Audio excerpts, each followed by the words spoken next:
आप सभी का हमारे YouTube चैनल पर बहुत बहुत स्वागत और हार्दिक अभिनंदन है। आज हम जानेंगे आंवला एकादशी के बारे में। आंवला एकादशी की व्रत कथा और उसकी विधि किसकी? पूजन की। भगवान विष्णु की पूजा की विधि और व्रत कथा हम जानते हैं।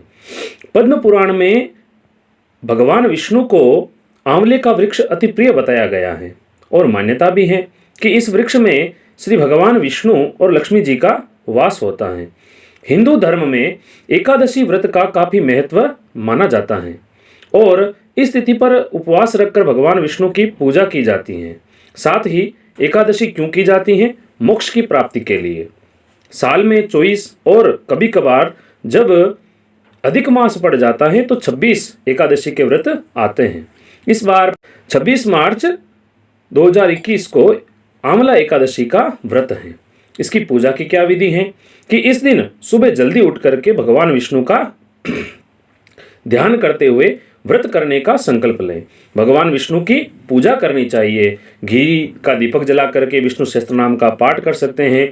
और क्या करना है आप लोगों को? आंवले के पेड़ के नीचे कलश स्थापन करके और उसकी पूजा करनी है भगवान विष्णु के स्वरूप में। भगवान विष्णु के स्वरूप में आंवले के पेड़ पर भगवान विष्णु का ध्यान करते हुए धूप, दीप, रोली यानी कुमकुम, चंदन, अक्षत यानी चावल, फूल इत्यादि जो प्रसाद वगैरह है उसका भोग लगाएं।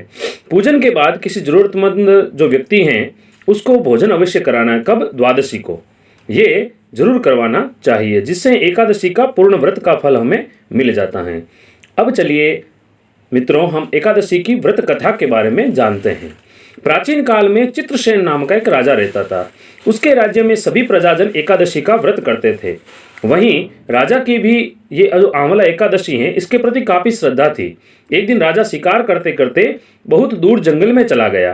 तभी राजा को कुछ जंगली और जो पहाड़ी डाकू होते हैं उन्होंने उसे घेर लिया और शस्त्रों से हमला कर दिया।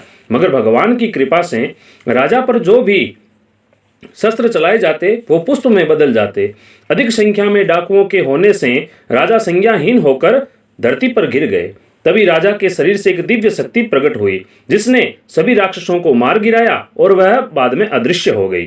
जब राजा उठे तो उन्होंने सभी राक्षसों को मरा हुआ पाया। ये देखकर जो राजा था वो आश्चर्य में पड़ गया और सोचने लगा कि इन डाकुओं को किसने मारा होगा। तभी आकाशवाणी हुई और कहा कि हे राजन, ये सब राक्षस तुम्हारे आंवला एकादशी व्रत के प्रताप से मारे गए हैं। क्योंकि एकादशी के व्रत से जो पुण्य प्राप्त होता है उसके प्रताप से व्यक्ति के बहुत सारे जो अनिष्ट हैं वो कट जाते हैं। तुम्हारे शरीर से उत्पन्न आंवला एकादशी की जो वैष्णवी शक्ति है उसने इनका संहार किया है। ये सुनकर राजा बड़ा ही प्रसन्न हुआ और वापस लौटकर उन्होंने राज्य में सबको एकादशी का महत्व बतलाया। इस प्रकार आंवला एकादशी की जो व्रत कथा है वो पूर्ण होती हैं।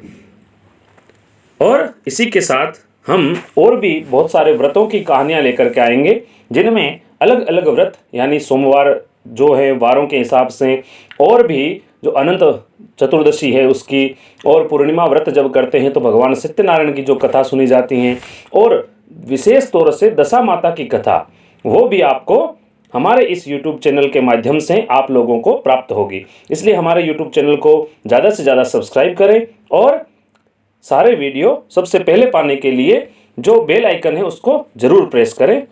हरि ओम मित्रों।